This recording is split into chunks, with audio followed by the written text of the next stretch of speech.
और यहाँ कुसुम सरोवर पर भी विराजित रहता हूँ। यही मेरे पर भगवान की कृपा है। भगवान के भक्तों को श्रीमद् भागवत के सेवन से कृष्ण तत्व का प्रकाश प्राप्त होता है, किंतु इस कार्य में आपकी सहायता चाहिए। महाराज सहायता कैसे? मैं तो कथा सुनूंगा। बोले आपको कथा नहीं सुननी है तो महाराज कथा होगी तो कथा क्यों नहीं सुनूंगा? बोले आपको कलयुग पर निग्रह करना है, क्योंकि कथा यहाँ तक सुनेंगे तो कलयुग उपद्रव करेगा। आप उसका दमन कीजिए, उस पर निग्रह कीजिए। तो महाराज मुझे कथा प्राप्त नहीं होगी। परीक्षित जी रोने लगे। उद्धव जी ने कहा रोइए मत परीक्षित जी, कथा का प्रचार तो आपसे ही होगा। बोले महाराज आप कथा करेंगे 1 मास और मुझे कथा नहीं सुनने मिलेगी। आपकी आज्ञा है कि मैं कलयुग पर निद्रा करूं, वो तो मैं करूंगा, किंतु मेरे मन में रहेगा मैं कथा नहीं सुन पाया। सूत जी कहते हैं उद्धव जी की बात सुनकर एक तरफ से तो परीक्षित जी प्रसन्न हुए कि चलो एक सेवा मिली, लेकिन कथा ना सुनने के कारण दुखी हो गए। उद्धव जी ने उनके सर पर हाथ फेरा। परीक्षित जी चिंता मत कीजिए, राजश्चिंता तुते कापि नैव कार्य कथंचन तयैव भगवत् शास्त्रे यतो मुख्याधिकारिता। हे उद्धव जी महाराज कह रहे हैं कि हे परीक्षित जी आप श्रीमद् भागवत शास्त्र के मुख्य श्रोता बनेंगे। आपसे श्रीमद् भागवत शास्त्र का प्रचार होगा और आपको मैं कथा नहीं सुनाऊंगा। तो महाराज कौन सुनाएगा? कथा तो आप कर रहे हैं, तो कथा आप ही सुनाएंगे। तो मैं नहीं सुनाऊंगा, आपको कथा सुनने मिलेगी। और कौन सुनाएगा जानते हैं?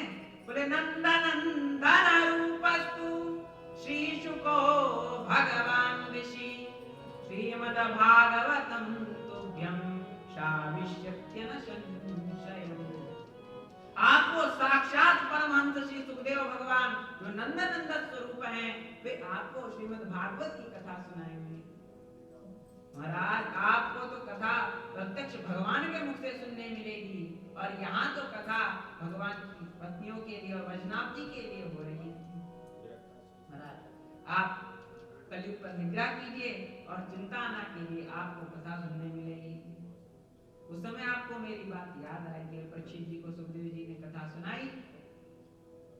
उद्धव जी की आज्ञा प्राप्त करके परीक्षित जी प्रणाम करके चले हैं कलयुग पर निग्रह करने के लिए। और 1 मास तक उद्धव जी ने श्री कृष्ण पत्नियों को कथा सुनाई है। वैष्णव जी ने अपने पुत्र को मथुरा का राजा बना दिया और फिर उद्धव जी ने कथा प्रारंभ की। 1 मास तक कथा हुई और कथा के अंत में क्या हुआ? इस भागवत कथा के श्रवण मात्र से भगवान का सभी पत्नियों को प्रेम प्राप्त हो गया।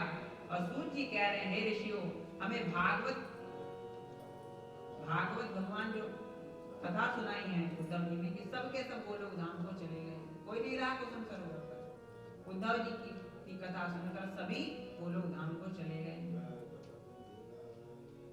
सूत जी महाराज कहते हैं हे शौनकादि ऋषियों, हम अब आपको भागवत के श्रोता और वक्ता का लक्षण बताते हैं। भागवत और भगवान का स्वरूप सदा एक ही है। भागवत भी सच्चिदानंद है और भगवान भी सच्चिदानंद। श्री कृष्ण सक्त भक्तानां तन्माधुर्य प्रकाशकं सब्रजन्ति यद वाक्यं विद्धि भागवतम् एतत्।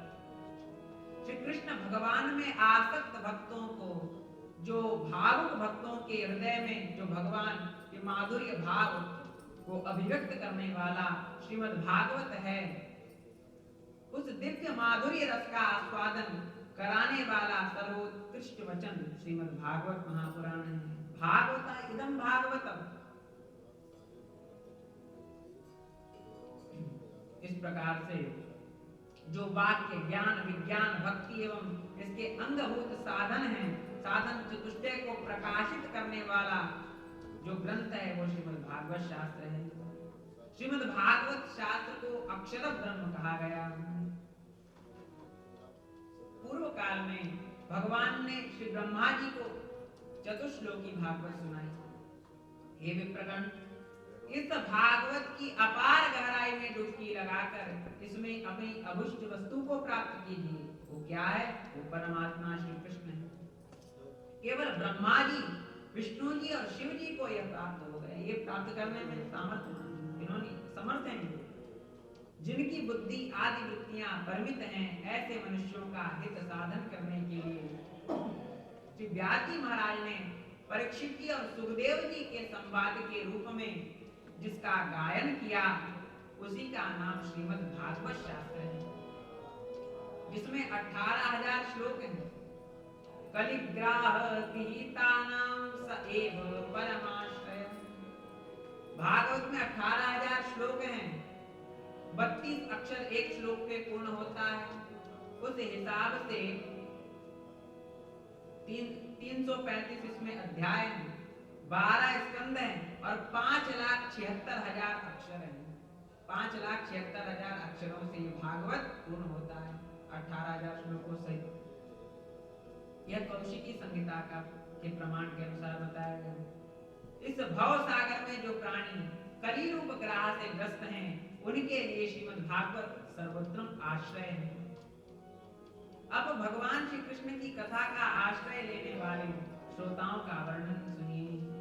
भागवत के श्रोता कहे गए प्रवराश्चातको हंस शुको वीनादयस्तथा अवराविकभुषुण्डो पृष्ठोत्या प्रकीर्तिता।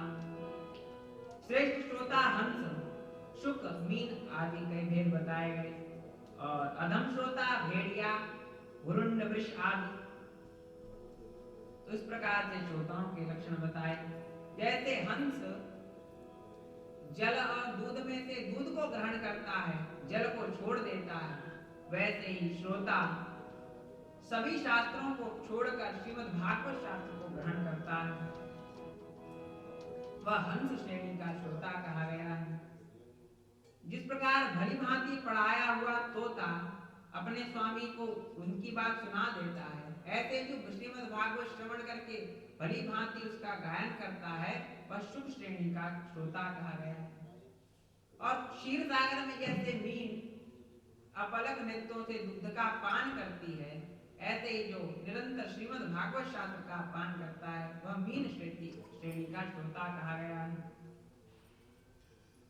यह स्थित्वा विमुखं प्रणम्य विधिना वक्त्यान्यवादो हरे लीलाशोत्वविद्येति निपुणो नम्रोधकृताञ्जलि शिष्यो विश्वसितोऽनुचिन्तनपरा प्रश्नेन रुक्तः शुचि नित्यं कृष्णजनः प्रियो निवेदितं श्रोता स वै वक्तृभिः।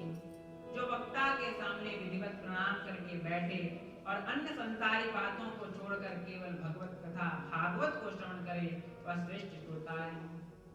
और वक्ता के लक्षण बताए गए। भगवन्मतिरनपेक्षा सुहृदे दीने सानुकंपया बहुधा बोधन चतुरो वक्ता सम्मानितो मुनिभिः।